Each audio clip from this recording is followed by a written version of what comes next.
Nah, ini nanti saya bantu untuk jelaskan ya, terkait dengan masalah elektrostatika. Nah, di dalam elektrostatika tadi sudah disampaikan oleh kelompok 1 ya. Intinya apa? Kita nanti bicara tentang gaya listrik. Gaya listrik yang ditimbulkan oleh apa? Yang ditimbulkan oleh muatan listrik. Ya, jadi ini saya gambarkan di sini. Di sini nanti ada muatan listrik ya. Nah, muatannya ini tadi yang ditanyakan ya oleh Mbak Aulia. Muatannya sifatnya statik. Statik itu artinya apa? Diam, tidak dinamis. Kalau lawannya statik itu adalah dinamis. Dinamis itu artinya adalah berubah-ubah atau bergerak. Karena dia bergerak, maka berubah-ubah nilai dari muatan listriknya. Itu yang membedakan. Contoh listrik statik apa? Listrik statik, Anda pernah belajar di sekolah ya? Zaman SD, SMP, SMA. Anda pernah bermain dengan apa namanya penggaris yang digosok-gosokkan ke lengan Anda? Pernah semuanya?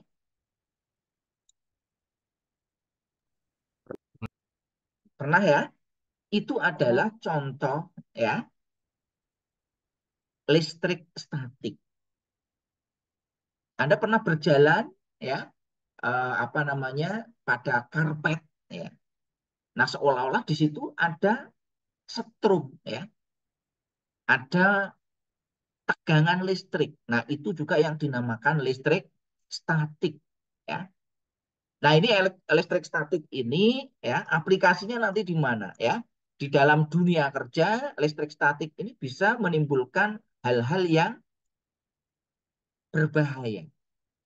Listrik statik ini bisa menimbulkan sesuatu yang berbahaya. Nah, ini ya diteliti oleh para ahli. Yang pertama itu namanya adalah Coulomb. Nanti saya jelaskan siapa Coulomb ya. Yang kedua namanya Gauss. Nah, ini nanti saya jelaskan secara detail.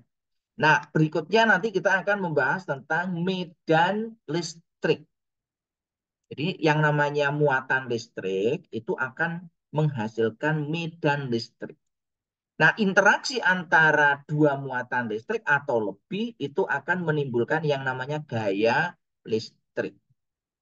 Ini pengantarnya dulu ya. Bisa difahami semuanya? Oke, saya kira ini nggak perlu saya jelaskan. Nah, tujuan kuliah kita apa mempelajari elektrostatika? Mungkin Anda yang masih bingung, yang masih belum jelas, ya, belum kompeten. Harapannya nanti setelah mengikuti kuliah ini Anda menjadi paham.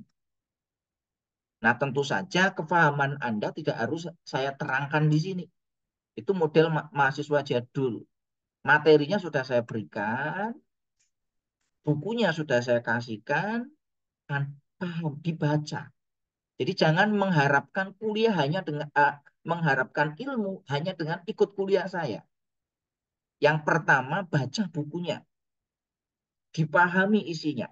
Nah, di kuliah ini kita konfirmasi pemahaman kita seperti apa, ya. Oke, ya. Terkait dengan deskripsi dari pokok bahasan ini, elektrostatik ini membahas tentang apa sih? Nah, di sini. Besok kalau Anda menyampaikan yang pertama itu deskripsi dari materi yang akan dibahas itu dijelaskan detail ya. Materi ini akan membahas apa? Membahas tentang elektrostatika. Yaitu apa elektrostatika yang dibahas? Yaitu gaya listrik. Gaya yang ditimbulkan oleh adanya interaksi dua muatan atau lebih. Ya.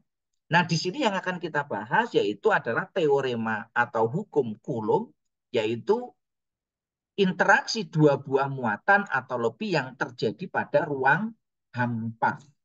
Nah, di sini nanti juga akan dibahas perhitungannya, ya, asumsi muatannya nanti seperti apa, ya, dan hal-hal yang terkait lain dengan teori yang dikemukakan oleh si Coulomb. Nah, yang berikutnya adalah terkait dengan definisi dan istilah. Di semester 1 Anda sudah membahas tentang apa itu yang dimaksud dengan vektor, apa itu yang dimaksud dengan skalar. Sudah dibahas ya di fisika 1 semuanya? Sudah paham? Vektor itu apa, skalar itu apa, aplikasinya di mana? Nah, salah satu aplikasi dari besaran vektor dan skalar nanti akan dibahas pada bahasan elektrostatika. Nah, di sini yang namanya gaya listrik ya, itu adalah besaran vektor yang ditimbulkan oleh dua atau lebih muatan listrik yang searah dengan vektor posisi kedua muatan tersebut. Kalimat ini bisa Anda pahami atau tidak? Misalkan saya punya dua muatan, ini muatan positif, ini muatan negatif. Maka antara muatan negatif dan muatan positif ini akan muncul gaya. Nah, gayanya apa? Kalau di sini muatannya positif dan negatif, akan muncul gaya tarik-menarik. Kalau di sini muatannya positif dan positif, maka antara ini misalkan Q1, ini Q2, maka di sini akan muncul gaya tolak-menolak. Paham ya semuanya? Bisa dipahami semuanya? Ini konsep tentang apa? Gaya listrik. Ya. Nah, Ya, apa bisa, sih Pak. yang dimaksud dengan muatan listrik? Muatan listrik itu adalah jumlah listrik yang terdapat pada suatu benda dalam satuan kulum. Jadi yang namanya listrik itu terdiri dari apa kemarin ya di fisika 1 yaitu atom. Atom itu terdiri dari apa? Yang positif namanya proton, yang netral namanya neutron, yang mengelilingi namanya elektron. Nah, elektron mengelilingi dengan membentuk orbit. Elektron yang paling luar namanya adalah elektron valensi. Sampai di sini bisa dipahami? Jelas semuanya? Bisa, Pak. Nah, sekarang yang kita bahas yaitu tentang vektor posisi. Apa sih yang dimaksud dengan vektor posisi? Vektor posisi itu adalah vektor satuan yang arahnya sejajar dengan lintasan atau posisi antara muatan satu dan muatan dua. Jadi di sini kalau dia muatannya negatif dan positif, ini lintasannya kan di sini nih, putus-putus ini ya. Maka vektor posisi itu di sini. Nah, arahnya searah di sini, nilainya sama dengan satu. Itu yang dinamakan vektor posisi. Kalau dia lintasannya begini, ya vektor posisinya di sini. Tergantung nanti dari arahnya. Arahnya bisa ke atas, bisa ke bawah, bisa ke kiri, bisa ke kanan. Flashback sebentar, ya.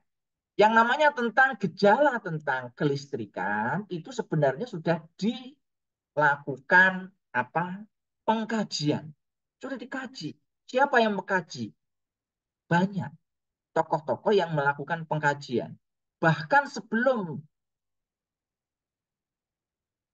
tahun Masehi atau di sini zaman kuno ya, ada Thales ya. Thales itu adalah filosof yang berasal dari Yunani kuno ya.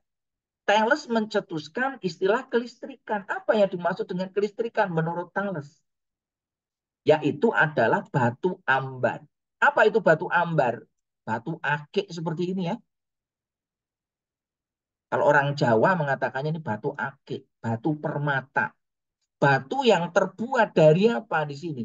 Batu yang terbuat dari apa namanya resin yang dikeluarkan oleh binatang maupun tumbuhan yang sudah mengeras dan berumur ratusan tahun, bahkan umurnya bisa ribuan jutaan tahun. Itu namanya adalah batu ambar.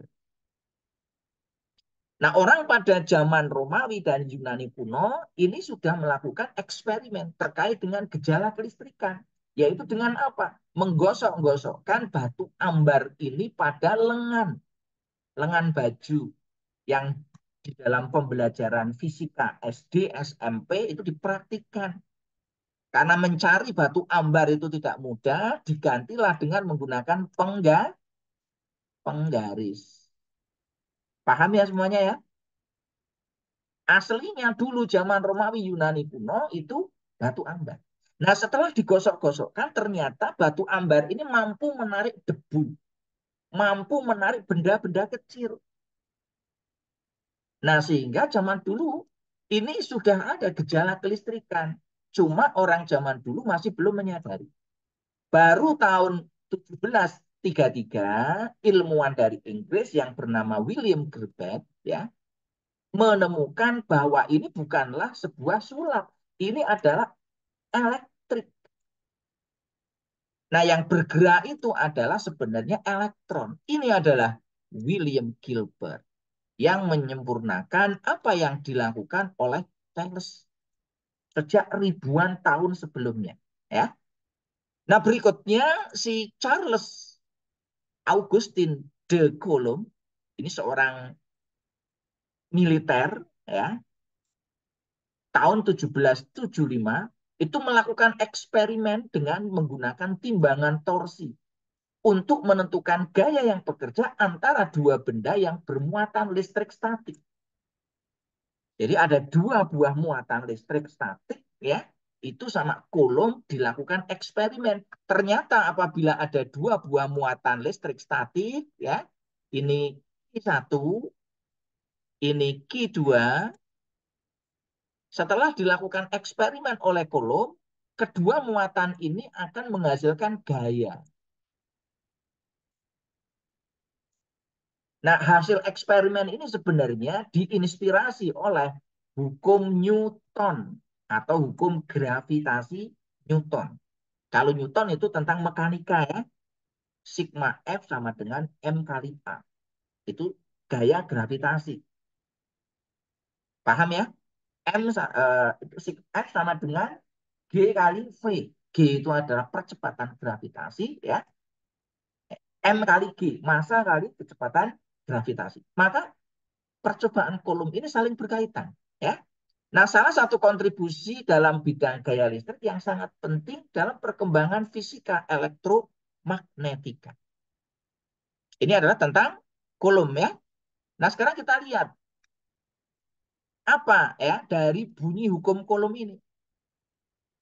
Muatan listrik terdiri dari dua, yaitu muatan yang sifatnya positif dan muatan yang sifatnya negatif. Apabila ini dua muatan ini, ya, maka di sini akan muncul dua gaya. Gaya pertama itu adalah F12, arahnya menuju ke F2. Paham ya ini ya? Menuju ke Q2. Yang kedua adalah F21, arahnya menuju ke sini. Kalau di sini positif dan negatif. Kalau dia positif-positif, arahnya semuanya menjauh. Bisa difahami ini? Sehingga yang namanya hukum Coulomb itu dituliskan seperti ini ya. F12 sama dengan K itu konstanta, dikalikan Q1 dikalikan Q2 dibagi R12. Nah, di sini ada AN. AN itu yang dinamakan vektor posisi. Jadi jangan menuliskan hukum Coulomb hanya K1 kali Q2 dibagi R12. Itu nilai skalarnya. Nah, nilai arahnya di mana? Arahnya ditunjukkan oleh AN. Bisa dipahami semuanya? Nah, menurut Coulomb, ya, gaya yang ditimbulkan oleh dua benda bermuatan itu berbanding lurus dengan muatan masing-masing. Jadi kalau Q1-nya semakin besar, maka gayanya semakin besar. Q2-nya semakin besar, juga dia akan gayanya semakin besar. Tetapi berbanding terbalik dengan kuadrat jaraknya. Kalau jaraknya semakin jauh, gayanya semakin kecil. Q1 dan Q2 jaraknya semakin dekat, maka gayanya semakin besar. Bisa difahami semuanya? Nah, rumusnya ini ya. Nah, apa itu nilai K? K itu adalah konstanta. Ini mestinya sudah dibahas di fisika dasar 1. Apa itu permitivitas. Yaitu K-nya dihitung dari 1/4 kali mu epsilon 0. Apa itu epsilon 0? Epsilon 0 adalah permitivitas ruang hampa. Apa yang dimaksud dengan permitivitas ruang hampa? Tolong nanti dicari ya, definisi itu apa. Kalau belum ngerti dicari ya, minggu depan kita diskusikan. Berapa nilai dari ini? Yaitu 8,85 kali 10 pangkat minus 12. Satuannya adalah kolom kuadrat dibagi Newton meter kuadrat. Atau dibulatkan menjadi 9 kali 10 pangkat 9. Ya. Nah, R12 itu adalah jarak antara muatan Q1 dan Q2. AN tadi itu adalah vektor satuan ya yang menyatakan arahnya tadi. Jadi di sini arahnya beda kalau di sini ya. Kalau di sini dia arahnya menuju ke Q1 atau menuju Q2, kalau ini menjauh. Dua-duanya menjauh karena dia beda ya. Nah, AN dirumuskan dengan menggunakan ini. R12 dibagi dengan mutlak R12. Ini arahnya. R12 menyatakan vektor posisi di mana Q1 dan Q2 berada. Nah, ini kira-kira ya eksperimen yang dilakukan oleh si kolom tadi. Jadi dia melakukan eksperimen. Di sini ada Q1, di sini ada Q2, dipisahkan oleh jarak tertentu, nanti diukur berapa gaya yang ditimbul. Sampai di sini bisa dipahami semuanya? Nah, jika Q1 dan Q2 sama, maka akan terjadi muatan gaya yang bertolak menolak ya. Jika muatan Q1 dan Q2 sama, maksudnya sama polaritasnya, positif semua ya dia tolak menolak. Negatif semua dia tolak menolak. Kalau muatannya itu berlainan, Q1 positif, Q2 negatif atau sebaliknya, maka akan terjadi gaya tarik menarik. Nah, arahnya gimana? Arahnya sesuai dengan vektor posisinya. Kalau dia arahnya di sini, dia arahnya horizontal. Kalau di sini arahnya dia membentuk sudut. Kalau seperti ini nanti arahnya adalah vertikal. Bisa difahami semuanya?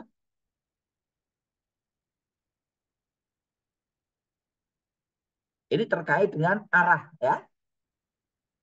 Nah, contoh kasus misalkan seperti ini. Saya punya dua buah muatan yang sangat kecil ya, masing-masing Q1 sama dengan 5 mikrokulom terletak pada titik 0,3. 0,3 di sini ya. Ini 0,3 ya. Dan Q2 sebesar minus 5 mikrokulom terletak pada 4,0. 4,0 di sini, ini 0,3 di sini. Bisa dipahami semuanya? Nah, karena di sini muatannya itu berlawanan, maka arah gayanya mesti akan di sini ya. Ini F12. Kalau F21 ya seperti ini. Ini F21. Bisa dipahami semuanya ini? Berapa jaraknya? Ada bisa hitung ya. Ini muatannya sekian, jaraknya Anda bisa hitung kan? Ini kan berarti jaraknya berapa ini? Ini ke atas itu 3, ini 4. Pakai Pitagoras. Berapa jaraknya ini? Ya, berarti sama dengan 3 kuadrat R12 sama dengan akar 3 kuadrat plus 4 kuadrat. Sama dengan berapa? Akar 25 sama dengan 5. Bisa difahami semuanya? Maka kita masukkan berapa gayanya di sini? R12 sama dengan K kali Q1 kalikan Q2 dibagi R12, arahnya nanti ke AN. Arahnya ke sini. Ini yang F12, ini yang F21. Bisa dipahami ya semuanya? Nah, sifatnya seperti apa? Hukum Coulomb bersifat linier. Artinya apa? Ya, jika terdapat lebih dari dua muatan atau lebih, ya, maka gaya yang ditimbulkan dihitung berdasarkan jumlah total gaya yang diakibatkan oleh masing-masing muatan. Ini kalau muatannya nggak cuma dua. Dalam kenyataannya kan muatannya banyak. Contohnya di mana? Contohnya di lampu tabung. Lampu tabung itu jumlah elektronnya berapa? Unlimited, ya kan? Yang bisa kita hitung. Berapa nanti gaya yang ditimbulkan? Ya nanti kita gayanya sama dengan F sama dengan F12 ditambah F13 ditambah F14 ditambah sampai dengan jumlah muatan ini. Paham semuanya? Apa itu F12? Gaya yang ditimbulkan oleh adanya muatan Q1 dan Q2 saja. Kalau F13, Q1 dan Q3 saja. Kalau F1N ya Q1 dan Qn saja. Bisa dipahami semuanya? Ini terkait dengan ya hukum Coulomb ya. Nah, ini contoh ya. Sekarang kalau tadi contoh pertama ada dua buah muatan. Kalau sekarang ada tiga buah muatan. Muatan pertama di sini sebesar 2 mikrocoulomb. Muatan kedua itu ada di mana ini? Ini ya, -1 mikrocoulomb. Muatan ketiga ada di titik 0,01 mikrocoulomb. Nah, kita diminta untuk mencari apa di sini ya? Gaya total yang diakibatkan oleh Q1, Q2 dan Q3. Bisa dipahami semuanya? Kalau ada soal seperti ini Anda bisa ngerjakan ya. Pastikan ya. Untuk bisa mengerjakan Anda harus bisa ya. Yang pertama harus baca materi. Kalau Anda nggak pernah baca materi, gimana bisa ngerjakan ini ya? Paham semuanya? Contoh kasus lain ya. Contoh kasus lain. Sekarang kalau soalnya bentuknya seperti ini. Misalkan vektor ini ya, dan vektor B. Hitunglah besar ini. Ini adalah untuk aplikasi sederhana. Untuk besaran apa? Vektor. Ini flashback aja sebenarnya nih. Supaya Anda paham ya apa yang dimaksud dengan vektor, apa yang dimaksud dengan skala. Saya kira nggak perlu saya bahas yang tentang vektor ya, karena tidak dibahas di semester 1. Mbak Krisma, Mbak Risma, apakah sudah dibahas vektor dan skala di semester 1? Fisika 1 sudah dibahas belum? Sudah, Pak.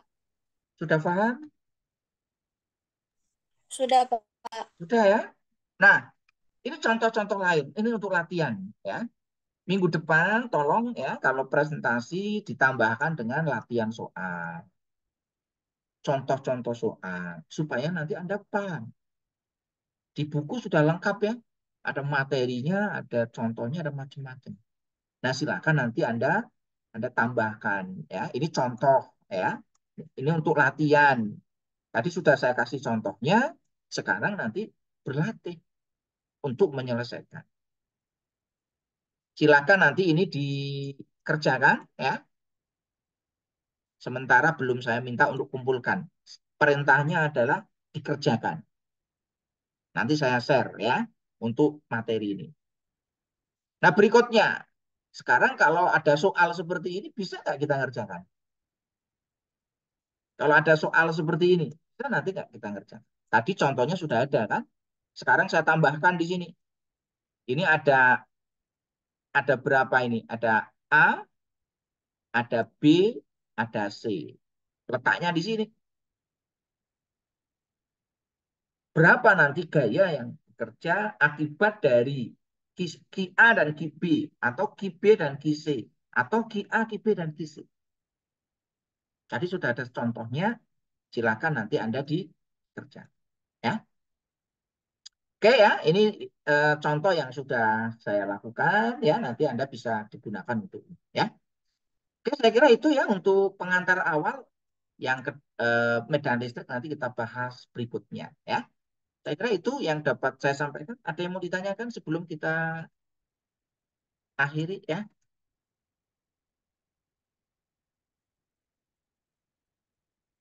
Monggo silakan.